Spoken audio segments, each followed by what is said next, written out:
Mga kababayan, marami pong nagtatanong ano na daw po ang nangyari sa mga petisyon o sa petisyon ni Atty. Macalital at nung iba pa. Yan po ang ating pag-uusapan ngayon.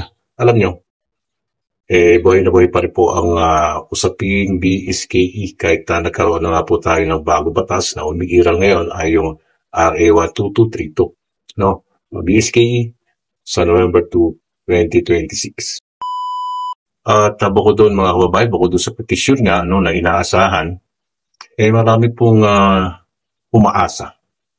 Marami pong nakadepende sa magiging desisyon po ng Korte Suprema. Kaya ang tanong ko po dyan, asan na nga ba ang Korte Suprema? Asan po ang Korte Suprema sa mga panahong dapat ay nakapag-desisyon agad sila? So, wala wala sila sa mga panahon dapat sila ay magdidesisyon.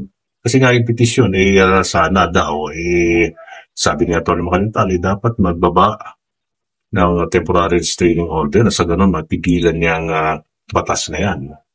Huwag mo nang patutuparin yung batas na yan. At ituloy muna ang BSKE sa dating na December 1. No? So, wala nangyaring ganun. Marami pong umasa pero wala pong nangyaring ganun. Doon po sa mga umaasa, masasabi ko lang na huwag na po kayong umasa. Ngayon pa lang tapusin nyo na yung pag-iisip ninyo na baka magdesisyon bigla ang Korte Suprema. Masyado na pong imposible yan. Papasok na po tayo sa December. Okay, so imposible. No? Imposible na po yan. Yung iniisip ninyo na magkakaroon pa ng BSKE ito, wala na po yan. Meron pa rin kasi ako nakikita mga ilan-ilan na talagang lumalaban pa rin. Umaasa pa rin sa magiging desisyon ng AC na sasabihin ng AC na unconstitutional. No? Pero pa kahit man na mag-desisyon na unconstitutional yan, kulang na po sa panahon. At yung TRO na inaasahan ninyo, ay wala naman po. Wala pong naging TRO. So, ibig sabihin, move na ang BSKE. So, huwag na po kayong umasa. At itong content natin ngayon kasi para doon po sa mga nagtatanong, asa na nga ba ang nangyari? Asa na nga ba daw ang Korte Suprema at ano na nga ba ang nangyari sa petitioner, sa mga petitioner? Para sa akin, parang ano yan parang basura na yan. Totoo yun mga kababayan. Parang andun nga yun. No? Kahit desisyonan pa yan, parang basura na po yan. Parang naiba sa basura na po yan kahit magkaroon pa po ng desisyon. Kasi ang desisyon na yan, mangyayari ng AC isa susunod pang taon.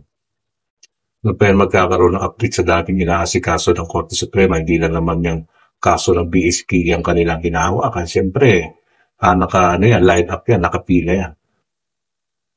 Hindi pa pwedeng mag-bypass dyan ng ibang kaso. Siyempre, mga kasong na-file, sunod-sunod dyan. So, hindi pa pwede siguro mag-bypass. Isa-isahin nila yan bago pa talagang umabot doon sa desisyon magiging desisyon sa petisyon ng RA 12232. Kahit nagkaroon po ang Korte Suprema ng order na dapat magkomento dito yung respondent, no? Kundi magkaroon daw ng komento ang mga respondents. So, sino yung mga respondents niya? Hindi tayo, siyempre, yung gumawa ng batas. No? Yung Kamara, yung Senado, kasama din yung Presidente. At yung COMELEC, so 4 na sangay ng gobyerno. Kasama din yung legislative at executive at siyempre yung independent body na COMELEC. Sinabi naman ng COMELEC noon na sila ay mag-komento. Nakapag-komento na yun, sigurado. Hindi lang talaga naging updated. At sigurado nandun na yan, mga komento na yan. At pag-aaralan na lang yan at didesisyon na yan ng Korte Suprema. Diba? So, kasama rin dyan yung liga ng mga barangay. Diba? Kasama din dyan yung mga liga ng mga barangay. Pinagko-komento nga din po dyan si Atty. Macalital at nakapag-komento na siya doon sa petisyon na intervention ng liga ng mga barangay. At pinagsama-sama na yan, ang inaantay na nga lang natin ay yung magiging desisyon dito ng AC. Asahan. Yan, no? Asahan ninyo, mga kababayan sa mga nag-iintay. no? Sa susunod na po na taon yan, mangyayari.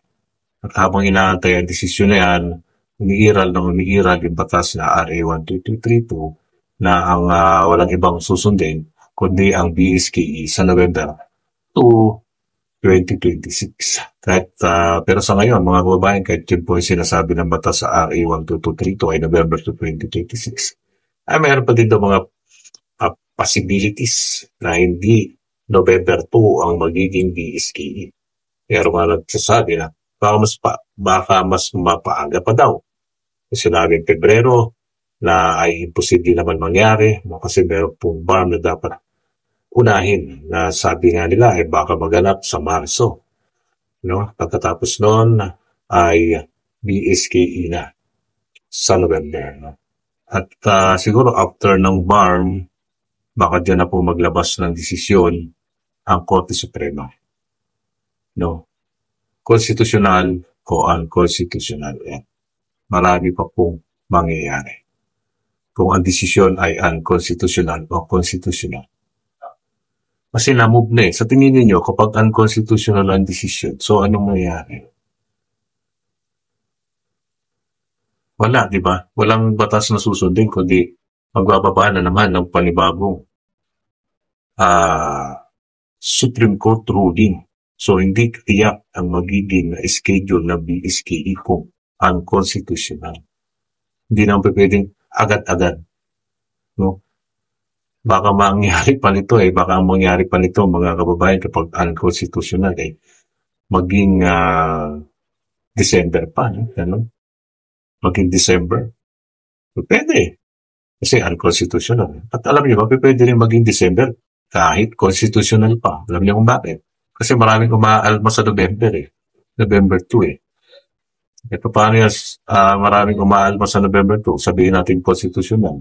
Problema yung PETSA, All Souls Day, November 2. Kung sabihin ng 20 Congress, sige, sa susunod na buwan na lang, gawin na lang natin December 1. Walang problema sa Comelec yan. Susunod at susunod yan sila. Tatalima yan sila sa kung anong sasabihin. At meron din namang power ang Comelec kung ang RA 12232 ay maging constitutional. Diba? No? Pwede maging December yan, 2026. December 1. Diba? So, walang katiyakan Parang sana kinita ko ngayon ay walang katiyakan kahit meron po umiiral na batas at kahit constitutional man o unconstitutional. Nangyari na namove na ang BSK. Diba? Isipin po ninyo. Ngayon, magtitiwala pa ba sa sistema? Huwag na magtiwala sa sistema, mga kababayan. Ang magagawa na lamang ng mga botante ay hindi magantay na magantay. Magantay kung kailan din. At yung mga petisyon nga, sabi ko nga ay wala na yun. Useless na po ang mga petisyon yan. Dahil naurong din naman dahil yung ipinaglalaban ng mga petisyon ay dapat pagka-BSKE ng December 2025, wala na to. So, basura na yun. Para common sense nyo lang. Gamitin namin common sense. Basura na po yun. Wala nang December 1 ngayon. So, para sa akin, lusaw na yun. Lusaw na po yun, mga kababayan. Isipin na lang po natin. Grabe, di ba? Talagang masalimot itong nangyayari sa kawawa naman ang BSK. Nga lang, merong nakikinabang dyan. Sa pag-urong-urong. Hindi man nila kasalanan yan. Siyempre, mga nakaupo, andyan yan sila, namuned yan. Pabor yan. Siyempre, sitting pretty lang. Pero sana huwag sitting pretty masyado. Nagtrabaho pa rin kayo dyan. Yung mga nahalal na mga incumbent. Diba? At yung mga aspirante, wala din magagawa kundi mag-antay na lang kung kailan ulit magkakaroon ng eleksyon para yung kanilang ambisyon na baka manalo sila sa BSKE. So, wala Yan po talaga kailangan tanggapin ang katotohanan dito sa ating sistema ngayon. Diba? Wala tayo magagawa. May gumagawa ng batas Sila yung mga nasa posisyon. Siyempre gagawa sila ng batas Asa na nga ba ang Korte Suprema? Ulit sa huli ko nga katanungan, asa na nga ba ang Korte Suprema? Nandyan lang yan sila. Ang nagiging problema lang, siyempre, due process. Dadaan sa proseso bago magkaroon ng desisyon. No? Kaya lang, matagal po. Ano magagawa? Di wala. So, ay po yung ating update niya. No?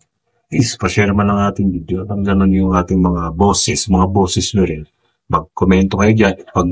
Pag-share nyo, ilagay nyo ng caption kung ano sa lubin nyo rito sa BSK na ito.